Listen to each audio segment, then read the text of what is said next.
Chino, ¿cómo estás? Un gusto poder conversar con vos. Un gusto, ¿cómo te va? Bueno, Buenas noches. varios temas, digamos, que ¿Me son... ves bien o estoy muy oscuro? No, está bien. Nomás que justo la ventana, digamos, genera, digamos, un poco de fondo, de contraste, pero está bien, sale bien. Me acerco, así se ve, Ahí porque está. así me veo mejor yo incluso, porque si no creo que ustedes no me ven. La cuestión de la reforma judicial y todos los planteos que se hacen como objeciones desde la oposición, ¿es chicana política? Según, si hay planteos honestos, bien intencionados, que buscan aportar una mirada crítica para mejorar, para enriquecer la reforma, creo que hay que atender y escuchar. Uh-huh. Si el argumento es como plantean los dirigentes de Juntos por el Cambio, no la discutimos porque no corresponde, porque no es el momento, porque genera impunidad, etcétera, etcétera, es una chicana. Uh-huh.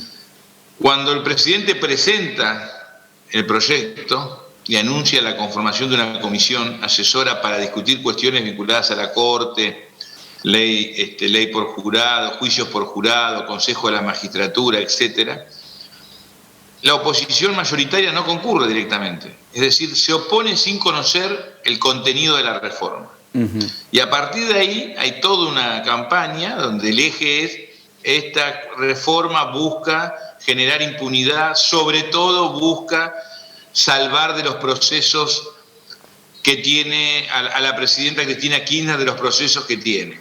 Y esto es absolutamente falso, porque la propia reforma tiene un andamiaje jurídico y decisiones del Poder Ejecutivo donde claramente señalan que los juicios anteriores, como corresponde además, continúan con sus jueces naturales, no hay ninguna interferencia, por lo tanto ese argumento no es válido. Y el otro argumento, si el proyecto no es bueno, es regular, es malo incluso, ¿qué mejor que el Congreso para discutirlo, para mejorarlo, para resolver, incorporar aspectos positivos a ese proyecto, sobre todo sobre un sistema federal que todos coinciden en off y en el micrófono y fuera del micrófono, que es malo? Uh-huh. Usted recuerde que en el 2016 se acelera una degradación de un sector del Poder Judicial, acompañado de un sector del macrismo y también de un sector mediático, que empuja a la justicia a acelerar procesos violentando normas básicas del derecho constitucional, como la legítima defensa, como el debido proceso, como el juez natural. Se anunciaban culpabilidades, se daban a conocer pruebas que no eran pruebas, se condenaba mediáticamente a personas, violentando todas las disposiciones jurídicas y éticas. Pero ¿qué ocurrió cuando cambió el gobierno? Asumió Alberto Fernández, los jueces que habían actuado mal se encarrilaron y empezaron a trabajar en el marco del derecho. No, insistieron. Han procesado hace unas semanas al exministro Dietrich del gobierno de Macri sin ni siquiera dejarlo ver la acusación. No sabe de qué lo acusan. Entonces, un poder federal que ejercen los jueces en el marco de la justicia, que le genera tanto daño a la institucionalidad, ¿por qué no hay que reformarlo? Uh-huh. ¿Cuál es el momento? Status quo. Es un tema grave institucionalmente. Status quo. Creo que es un status quo, porque el poder central que tiene Comodoro Pi genera justamente, digamos, decisiones que afectan a todo el país. No es únicamente como el proyecto, por lo menos en el borrador del proyecto y lo que se está discutiendo de separar un poco lo que es Comodoro Pi de lo que significa la Ciudad Autónoma de Buenos Aires, ¿no?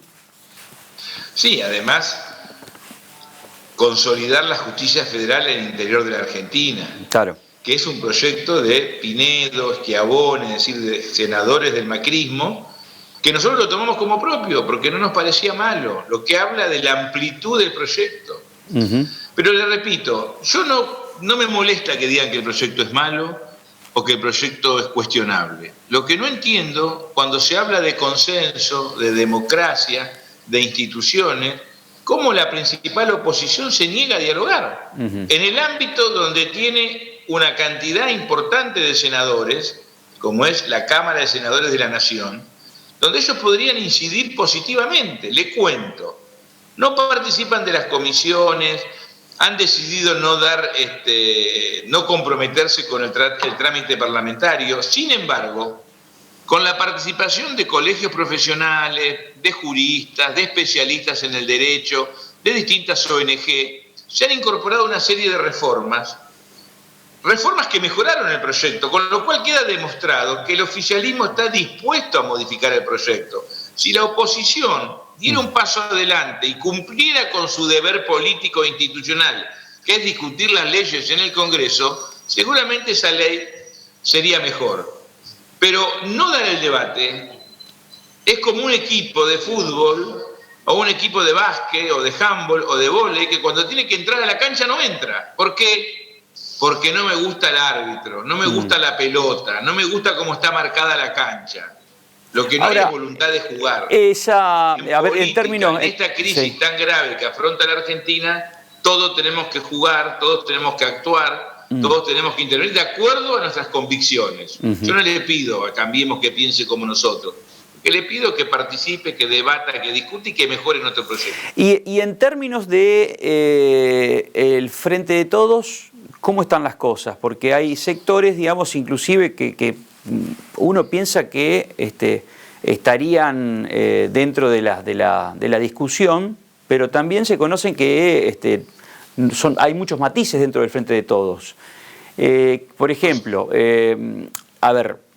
la región centro, los representantes de la región centro en las dos cámaras. Estamos hablando de Córdoba, Entre Ríos y la provincia de Santa Fe. ¿Pensás que van a jugar en tándem, digamos, con el proyecto enviado?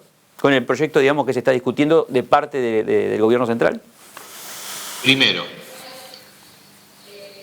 es muy bueno que el Frente de Todos tenga matices.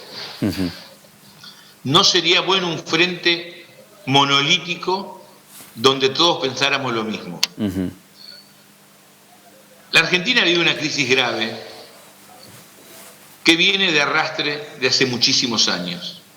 Salvo el periodo de Néstor Kirchner y Cristina, donde hubo mejoras considerables en lo económico y en lo social, en las últimas décadas, incluso en los 3 últimos años de nuestro gobierno, del 2011 al 2015, sufrimos la crisis económica por cuestiones propias o por cuestiones globales, como nos pasó en los últimos 3 años de Cristina. Y Macri empeoró todo. Macri no inventó la crisis argentina, pero la empeoró considerablemente. Bueno, esa Argentina que tiene semejante crisis requiere un frente que gobierna, que sea heterogéneo, que sea diverso, que sea plural. Vos me haces una pregunta si los representantes de Córdoba, de Entre Ríos, de Santa Fe nos van a acompañar en este caso estamos hablando de la reforma judicial. No es casual la pregunta, es muy inteligente.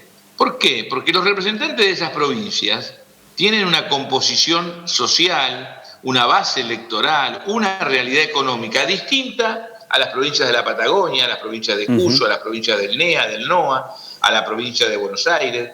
Y por más que seamos del mismo partido, otros son otros partidos, porque somos un frente integrado por numerosas fuerzas partidarias, y que seamos del mismo frente, a veces expresamos intereses distintos, expresamos necesidades distintas, objetivos distintos. Entonces, ¿cómo se articular ese rompecabezas? Con mirada crítica, no hay que tener temor a expresar lo que uno ve y cree que está mal, por supuesto plantearlo con respeto, con razonabilidad. Algunas cuestiones se pueden hacer públicas, otras no, porque le hace más daño el remedio que la enfermedad.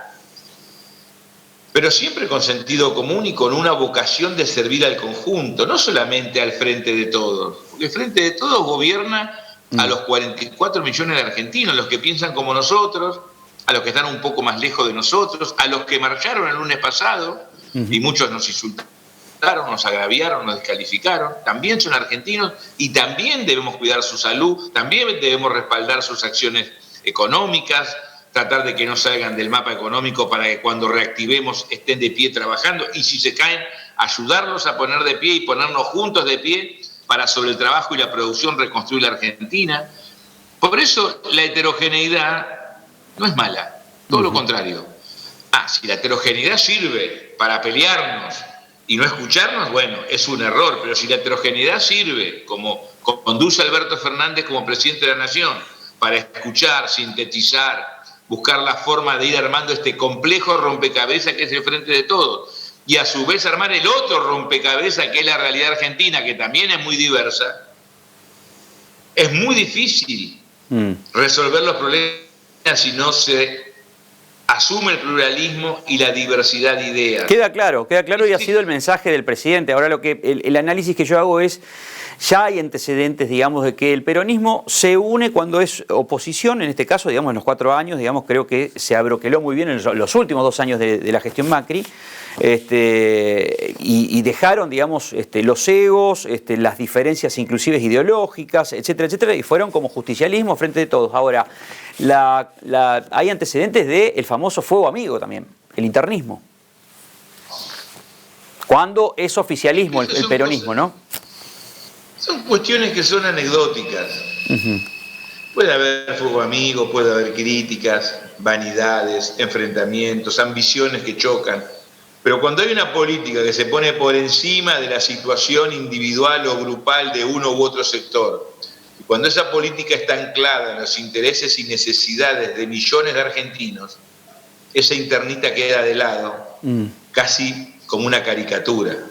Si no hay política, esa internita, en vez de ser una caricatura, se transforma en un obstáculo para poder avanzar. ¿De qué está más cerca el 2021? A la fecha, lo que vemos es una articulación del presidente con los gobernadores, con los intendentes, con la vicepresidenta Cristina Fernández de Kirchner, con la CGT, con las organizaciones sociales, con la UIA, con las universidades, en un trabajo donde por supuesto hay muchos aciertos y también hay errores, en un trabajo donde se avanza y a veces se retrocede, a veces nos frenamos. Porque después apareció la pandemia. Y la pandemia, ¿cómo se gestiona? Aprendemos día a día con acierto y error, con un gran compromiso que habla muy bien de Alberto Fernández. Alberto Fernández, lo que más le preocupa es la vida de los argentinos. Y siente eso, no es una pose. Cuando usted habla con él y lo mira a los ojos, se da cuenta el real y genuino compromiso de cuidar a todos, sobre todo a los más débiles. Y esa es la pelea que estamos dando con este virus, en esta guerra, como dijo la primer ministra alemana Merkel, que está destruyendo las economías, que también nos destruye anímicamente, que nos baja la moral, que tiene consecuencias sociológicas, sociales, además de económicas. Y ahí está la fortaleza de cada uno de nosotros, pero también la fortaleza de nuestro presidente, de nuestro gobierno, para sobreponernos a semejante adversidad y dar respuestas dentro de nuestras posibilidades con el ATP, la tarjeta alimentaria, alimento para los comedores, el IFE, créditos, políticas de reactivación de obras públicas en distintas provincias. Nosotros siempre, como gobierno, el compromiso de Alberto Fernández con el acuerdo y el consenso, el diálogo y también discutir, defender, pelear si es necesario por las ideas vinculadas al trabajo, a la producción, a un acuerdo estratégico con los sectores agropecuarios y agroindustriales. Nunca más podemos pelearnos y vernos como adversarios. Sí discutir para encontrar la mejor solución, sí discutir porque cada uno defiende sus intereses, pero siempre con la vocación de cruzar el puente y trabajar juntos por una Argentina mejor. Y en eso Santa Fe, Córdoba, Entre Ríos, Buenos Aires, pues centralmente estas provincias por su capacidad de producir alimentos, de producir granos, de tener tanta investigación en lo que es lo agroindustrial, el rol de las universidades, son clave, son determinantes. Van a ser la locomotora de la Argentina del futuro, que en 10 años tiene que llevar el porcentaje de pobres a un dígito para luego trabajar y que casi no queden pobres. Ojalá no tengamos ningún pobre. Va a ser difícil, pero esa es la tarea que tenemos por delante. Chino, nos queda un minuto y apelo, digamos, a un comentario, una síntesis tuya de lo que significó justamente la renuncia de la viceministra de Educación. Y lo que anuncian desde Garganta Poderosa, digamos que es un sector, digamos, que ha trabajado socialmente, históricamente. Vos sos un conocedor de lo que es la historia de las organizaciones sociales, porque recuerdo cuando tenías tu programa de televisión, inclusive, digamos, que le hacías mucho hincapié en ese trabajo que es fundamental de las bases en los barrios. Y Garganta Poderosa decía justamente del problema de conectividad, del problema que tienen los sectores más humildes, más postergados. Digo, ¿cómo tomás esa crítica y cómo repercute, digamos, que haya dado un paso al costado Adriana Puigros? La quiero mucho, Adriana, y la respeto. Obviamente me hubiera gustado que hubiese continuado. Se ve que hay diferencias que yo tampoco conozco en detalle. Tengo un profundo afecto y amistad con Nico Trota. Sé del compromiso de ambos, de Nicolás y de Adriana. A veces hay cuestiones que no se pueden resolver. Son momentos difíciles también, porque la falta de contacto personal, de trabajo cotidiano juntos, a veces hace que algunas diferencias no se puedan saldar. Pero no me cabe duda que Adriana va a seguir comprometida con el proyecto. Confío mucho en la tarea de Nico, y en cuanto a Garganta Poderosa, es una voz que hay que escuchar porque interpela, cuestiona, denuncia, y generalmente van con la verdad. Luego, lo más importante es ver cómo lo resolvemos desde el Estado, cómo lo solucionamos con protagonismo popular y con organizaciones populares. Nos parece que ese es el camino. En momentos de mucha bronca y de desazón tiene que prevalecer la sensatez y la tranquilidad, porque es muy grave la crisis, y cuando tenemos un rol de funcionarios públicos o somos dirigentes, porque así lo decidió la gente, más que nunca la tranquilidad, la serenidad, no para dormir el problema, para resolver el problema. Hay que hacer, resolver. Esa es la tarea y el desafío de nuestro gobierno, que día a día tratamos de mejorar en el hacer y en el resolver. Chino, un gusto, muchas gracias por tu tiempo. Un abrazo enorme. No, gracias a ustedes, y saludo un saludo sí, a la audiencia de un lugar de provincias tan lindas de la Argentina que pronto, cuando no haya pandemia, podremos recorrer. Y saludo, digamos, a la coterránea, digamos, a Natalí, que está por ahí. Un beso grande a Natalí, que fue la que gestionó esta entrevista. Una gran compañera, joven, muy inteligente y con mucha polenta. Abrazo, Chino, muchas gracias. Abrazo, gracias.